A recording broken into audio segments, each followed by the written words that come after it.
آیا تا به حال عاشق کسی شده اید که هر شب با بهانه‌های کاری دیرتر به خانه بیاید؟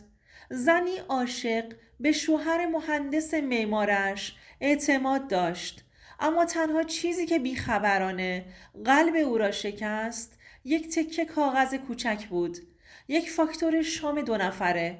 وقتی حقیقت برملا شد، تصمیمش تغییر کرد. آیا در برابر این خیانت می ایستد یا راه جدایی را انتخاب می کند؟ سلام دوستان، به کانال سایه های خیانت خوش اومدید. اینجا جاییه که داستانهای واقعی و الهام بخش خیانت رو با هم بررسی می کنیم. اگر از محتوامون خوشتون اومد، حتما دکمه سابسکرایب رو بزنید تا هیچ کدوم از ویدیوها رو از دست ندید. همچنین خیلی دوست دارم بدونم شما از کدوم کشور و شهر هستید. لطفاً تو کامنت ها برام بنویسید. مهتاب هستم، تک دختر خانواده. پدر و مادرم عاشق من بودند و هر چی که میخواستم برام فراهم بود. در یک خانواده گرم و صمیمی بزرگ شده بودم. دختر شادی بودم و در کنار خانوادم احساس آرامش و امنیت میکردم. پدرم فرهنگی بود و مادرم خانه‌دار. درس خوندن رو دوست داشتم. برعکس دخترای دیگه که فقط فکرشون پسر پولدار پیدا کردن بود، من همیشه دنبال استقلال مالی خودم بودم. اونقدر علاقه به ادامه تحصیل داشتم که رشته مورد علاقم رو تو دانشگاه قبول شدم. همیشه دوست داشتم مدیریت بخونم تا یه روزی شرکت خودم رو راه اندازی کنم. یه دانشگاه بالاتر از دانشگاه ما هم بود که فاصله کمی با هم داشتند.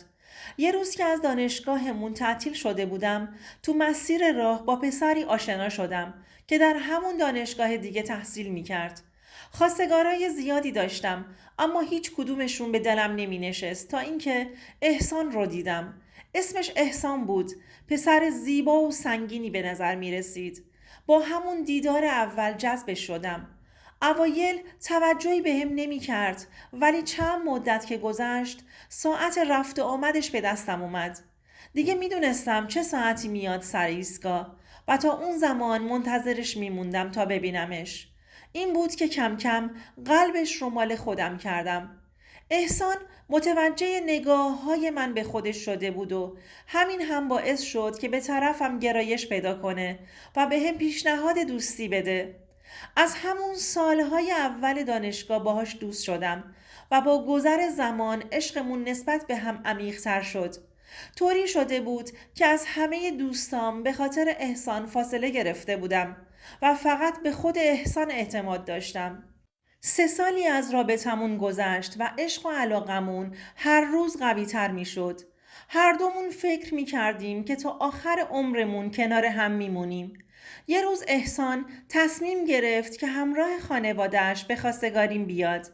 بعد از تشریفات مراسم آشناییمون با رضایت بزرگترهامون با هم ازدواج کردیم. من و احسان از همون سالهای اول ازدواجمون خیلی خوشبخت بودیم. طوری که همه در مورد صمیمیت و عشق ما حرف می زدن. احسان مهندس معماری بود و در یک شرکت بزرگ مشغول به کار بود. احسان اغلب اوقات مشغول پروژه های متعددی بود. منم که تحصیلات مدیریت داشتم متاسفانه به خانه‌داری مشغول بودم و نتونسته بودم جایی شاغل بشم. یعنی اصلا احسان با کار کردن من مخالف بود. همیشه کنار احسان بودم و تو تمام موفقیت‌هاش مشوقش بودم و در تمام شکست‌هاش قوت قلبش و سنگ صبورش. زندگیمون به خوبی پیش میرفت تا اینکه یه روز احسان به هم خبر داد که به خاطر پروژه های جدیدی که تازه گرفتن باید بیشتر وقتش رو تو شرکت بگذرونه و دیرتر به خونه برگرده. با شنیدن این حرف کلی قصه خوردم که باید بیشتر وقتم رو تنهایی تو خونه بگذرونم. از اونجایی که به احسان کلی اعتماد داشتم، تصمیم گرفتم که این موضوع رو قبول کنم و ازش حمایت کنم. به این باور رسیده بودم که احسان برای خوشبختی ما هستش که داره اینقدر کار میکنه و این هم بخشی از زندگی زناشویی مونه. و به خاطر آینده‌مونه که انقدر داره تلاش میکنه. چند ماهی به همین شکل گذشت و احسان دیگه شبها رو دیر میومد خونه. داشتم کلافه میشدم. گاهی به مادرم سر میزدم اما حواسم به خونه بود و زود برمیگشتم. گاهی هم میشد که بهم میگفت اونقدر که کارمون زیاده باید تو شرکت شب رو بمونیم. زمانی هم که خونه میومد یا در فکر و خیال بود یا در حال چک کردن گوشیش. داشتم به این درک می رسیدم که رابطمون داره به سردی می کشه. بازم با این حال سعی می کردم تمام شک و تردیدهام رو نادیده بگیرم و به خودم بقبولونم که همه چیز خوب و زندگیمون روی رواله. اما یه شب وقتی که احسان مثل همیشه دیرتر از حد معمول برگشت خونه، متوجه عطر زنانه‌ای شدم که هیچ وقت قبلش حس نکرده بودم. اولش فکر کردم شاید دارم زیادی حساسیت به خرج میدم و نتونستم به هیچ عنوان اون بوی عطر و عجیب و مرموز رو از ذهنم دور کنم. این فکرها تو وجودم رخنه کرده بود و روز به روز هم بیشتر میشد. بعد از چند روز تصمیم گرفتم به خودم مسلط بشم. بالاخره با آرامی موضوع رو با احسان در میون گذاشتم. اما احسان به شدت از خودش دفاع کرد و همه چیز رو انکار کرد و با صدای بلند که مشخص بود عصبی شده به هم گفت که شلوغش نکنم و فقط مشغله کاریه. هیچ وقت احسان رو به اون شکل عصبی ندیده بودم. همین قضیه بیشتر منو مشکوک کرد. چند روز تو فکر و خیال بودم تا اینکه تصمیم گرفتم به خاطر رفتارهای دفاعی اون شبش دنبال مدرکی بگردم که یا شک منو تایید کنه یا اینکه تردیدم رو رد کنه. روزها همینجوری میگذشتند و من همچنان دنبال مدرک بودم.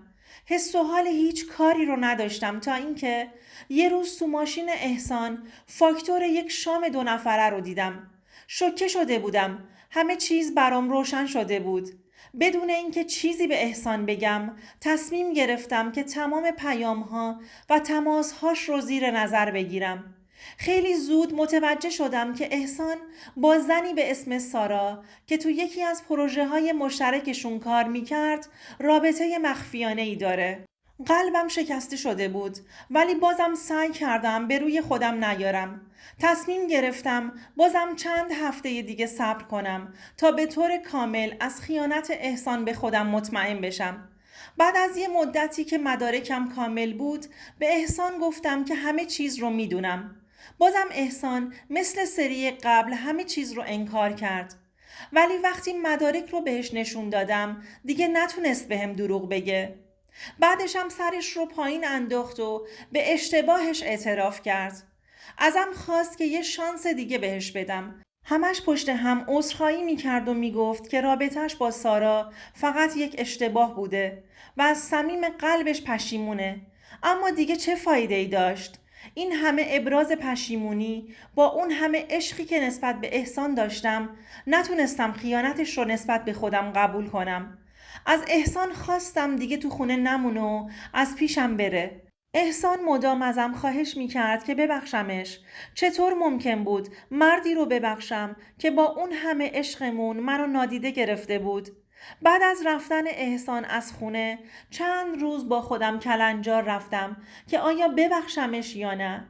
اما در نهایت تصمیم گرفتم که زندگی جدیدی برای خودم بسازم و به جای گذروندن عمرم در زندگی که پر از خیانت و درده به خودم یه فرصت دیگه دوباره بدم. این بود که از احسان جدا شدم و مسیر دیگه‌ای رو برای زندگیم انتخاب کردم. دوستان عزیزم، امیدوارم از این داستان لذت برده باشید. اگر نظرات یا تجربیات خودتون رو دارید حتما در بخش کامنت ها با ما به اشتراک بگذارید و یادتون نره که کانال ما رو سابسکرایب کنید تا به محتوای بیشتری دسترسی داشته باشید. تا ویدئوی بعدی مراقب خودتون باشید.